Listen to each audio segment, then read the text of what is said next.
si hay algo que está caracterizando a los gobiernos de María Chivite, sin duda es la estabilidad institucional construida a través, sobre todo, del diálogo y del acuerdo. Y eso ha sido posible en un gobierno de coalición integrado por formaciones con diferencias importantes, pero que siempre hasta la fecha hemos demostrado capacidad para alcanzar grandes consensos y, sobre todo, así poder hacer avanzar a Navarra, porque esa es nuestra forma, esa es la forma del Partido Socialista de Navarra que tiene que entender la política.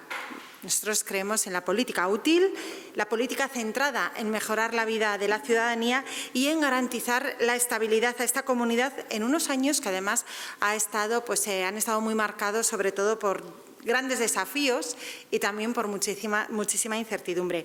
Y esa estabilidad no es menor porque para nosotros es la condición imprescindible para avanzar. Y desde luego cuando ponemos, y siempre lo hemos hecho así, el interés general por delante, hemos sido capaces de superar cualquier tipo de diferencia. Y lo hemos hecho además durante todos estos años una y otra vez, porque aquí sabemos que la pluralidad que representamos los grupos de gobierno, pese a ser obviamente una dificultad añadida, no es ni muchísimo menos un obstáculo, sino que es un valor que de verdad que nos fortalece y que está aportando equilibrio y una mayor capacidad también de representar a la sociedad navarra en toda su diversidad.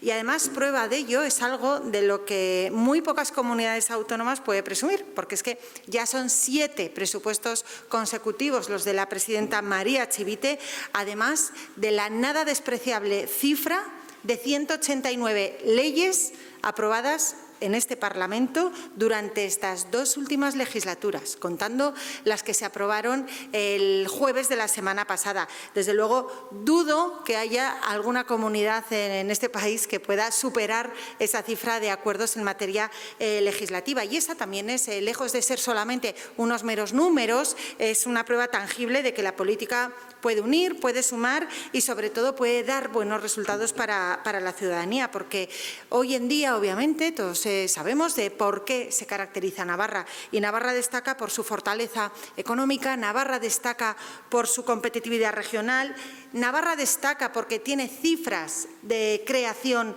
de empleo, tiene cifras récord de empleo y un sólido liderazgo en bienestar que la consolida como la comunidad con mayor calidad de vida. Y ese, para nosotros, es el verdadero valor de la política útil, porque mientras unos optan siempre por el enfrentamiento y la crispación, otros hemos conseguido acuerdos que dan estabilidad, confianza y, sobre todo, dan resultados. Y, desde luego, no podemos correr el riesgo de llevar a Navarra a una etapa de bloqueo e incapacidad para avanzar, que eso es exactamente lo que ocurrió cuando Unión del Pueblo Navarro decidió expulsar al Partido Socialista del Gobierno en el año 2012.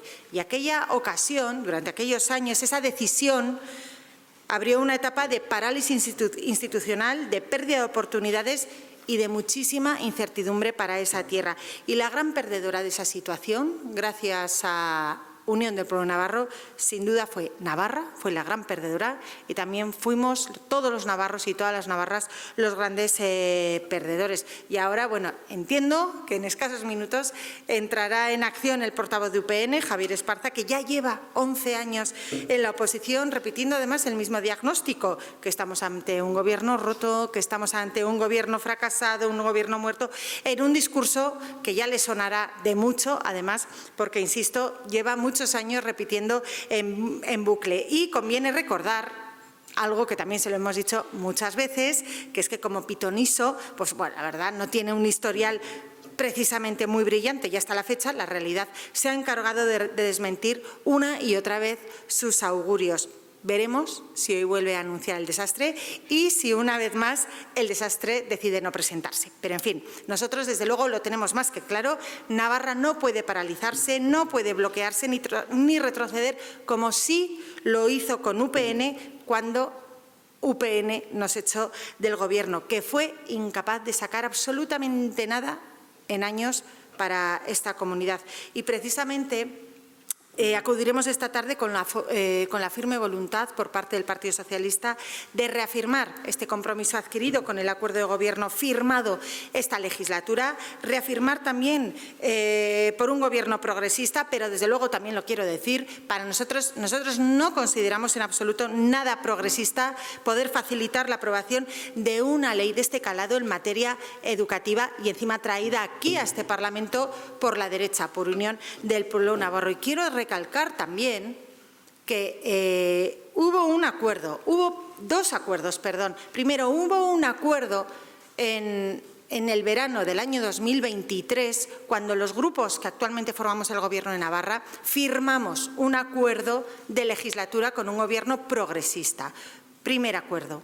Pero también hubo otro acuerdo, que fue el miércoles. El miércoles, Geroa Bai y Partido Socialista de Navarra sí llegaron a un acuerdo, que parece que es algo, bueno, pues que hay que volver a recordar. Entonces, de la misma manera que Geroa Bai se descolgó de ese punto de acuerdo que habíamos acordado en verano del año 2023 con el tema de los conciertos educativos, Geroa Bai se descolgó, también Geroa Bai rompió ese acuerdo el miércoles por la tarde, cuando ya habíamos alcanzado un acuerdo. Pero también quiero decir que vamos a acudir con el ánimo esta tarde de hacer una reflexión compartida de cómo y por qué hemos llegado a este punto, sobre cuál es la situación en que nos estamos encontrando actualmente y, sobre todo, también cómo vamos a encarar los próximos pasos, porque la realidad es que todavía tenemos por delante pues, muchos retos fundamentales, como pueden ser en los ámbitos de vivienda, sanidad, industria,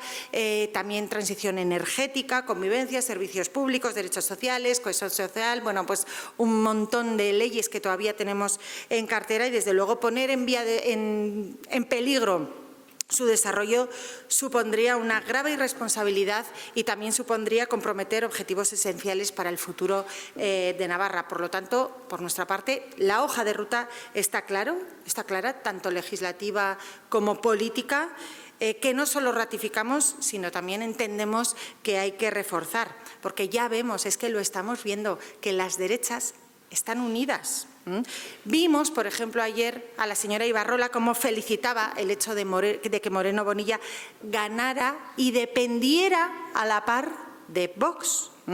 Y ya hemos visto también, porque lo hacen, cómo UPN alimenta alianzas con Vox sin ningún tipo de disimulo. Y además es que ya acabamos de ver también en un vídeo, un lamentable vídeo, cómo a quién aplaude Vox, aplausos públicos a un fascista que además se muestra como tal y sin ningún tipo de disimulo. Y creo que mi compañero Carlos Guzmán, que ha hablado hace unos minutos, ya ha hecho alusión a esta cuestión.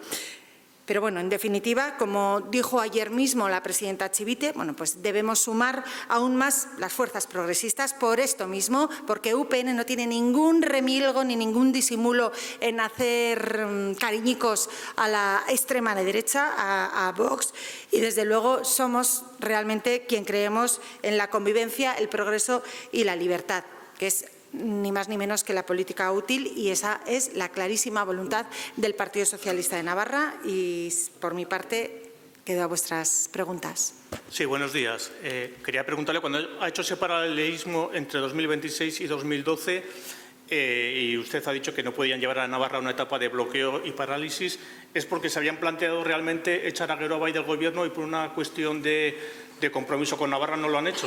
No, yo no he hablado en absoluto de eso. Yo he dicho que el acuerdo de legislatura tiene que continuar hacia adelante. Tenemos un compromiso al cual nos aferramos por el compromiso, insisto, que adquirimos en el año 2023, entre otras muchas cuestiones, y sin duda, además, esa es la voluntad que estamos escuchando por parte de los tres grupos, es cumplirlo en su absoluta totalidad. Otra cosa es la actitud que Unión del Pueblo Navarro tuvo en el año 2012 con respecto a Navarra, que en un enorme ejercicio de irresponsabilidad bloqueó Navarra. Nosotros, desde luego, lejos de hacer ningún tipo de paralelismo con el cual, o alguna referencia a la cual te acabas de referir, o sea, UPN sí paralizó queremos recordar que tuvimos 3 presupuestos prorrogados, 3 desde el año 2012, y los siguientes que se aprobaron fueron para el año 2016. Esos años fueron una absoluta pérdida de oportunidad para Navarra. A eso me refiero. Nosotros, desde luego, por encima de todo, vamos a poner Navarra por encima de todas las cosas, y que sin duda tenemos que aprovechar absolutamente todas las oportunidades que se pueda brindar para que esta comunidad avance, como insisto, llevamos haciendo desde el año 2019. Que nosotros entramos en gobierno, insisto, 7 presupuestos consecutivos de la presidenta Chivite y 189 leyes, entre proyectos de ley y proposiciones de ley, aprobadas en este Parlamento. Entonces, el jueves no se plantearon en ningún momento romper con Geroa Bai. Bueno, yo creo que ya salió el vicepresidente del Gobierno en cuanto finalizó la votación, y ya dijo que nuestro compromiso, sin duda, y así lo han corroborado el resto de portavoces, es cumplir con el acuerdo de legislatura y un acuerdo progresista. Perdón, se lo preguntaba porque como no admitió preguntas el vicepresidente, había que preguntarlo hoy. Bueno, pero esto ya... Yo quería preguntar por el acuerdo al que llegaron el miércoles pasado, porque es que enviaron 2 notas de prensa, tanto ustedes como Geroa Bai, en las que no se especificaba absolutamente nada y no llegó a quedar claro qué habían acordado. Bueno, pues lo importante es que hubo un acuerdo ante el cual, gracias a ese acuerdo, que bueno, pues que ya no viene casi el contenido, ya no tiene mucha relevancia porque ha sido arrollado de alguna manera por la aprobación de la proposición de ley de Unión del Pueblo Navarro, pero en definitiva sí que llegamos a un acuerdo entre Geroa Bai y el Partido Socialista de Navarra, donde uno de los compromisos era votar en contra de la proposición de ley de Unión del Pueblo Navarro, tal es cual que al margen del contenido que pudiera tener cada nota de prensa, hubo una nota de prensa de cada formación reconociendo ese acuerdo. Hubo declaraciones públicas del portavoz de Geroa Bai y mía propia reconociendo, además, bueno, pues celebrando haber llegado a un acuerdo, y de hecho, tal es así que acaban de explicar también que, como se había llegado a un acuerdo, el compromiso de H. Bildu era retirar o no llegar a presentar unas enmiendas que finalmente sí que se llegaron a debatir. Pero vamos, eso era también el compromiso que igualmente se había adquirido. O sea, acuerdo hubo. ¿Alguna otra cuestión? ¿No? Ah, no. Sobre el informe que se hizo para un posible adelanto electoral, ¿era algo que ya venía de antes? No sé si se ha llegado a utilizar en esta crisis o qué me nos puede contar. Bueno, yo creo que también es jugoso, ¿no?, que haya sido casi coincidencia esta cuestión, pero, y además quiero aclarar que esta cuestión, o sea, la solicitud de un informe jurídico para ver hasta cuándo se podían convocar elecciones anticipadas, precisamente vino de la publicación de en un medio de comunicación donde ahí, bueno, de cuándo podían ser las elecciones anticipadas o si ya se podían convocar o no. Y precisamente ahí surgieron las dudas de hasta cuándo, dudas jurídicas, de hasta cuándo se podían presentar o convocar las elecciones anticipadas, y el Gobierno decidió solicitar precisamente un informe jurídico, pero porque se había publicado en un medio de comunicación y había suscitado dudas. De hecho, la solicitud interna de este informe es que fue a principios de abril, o sea, que eso fue así.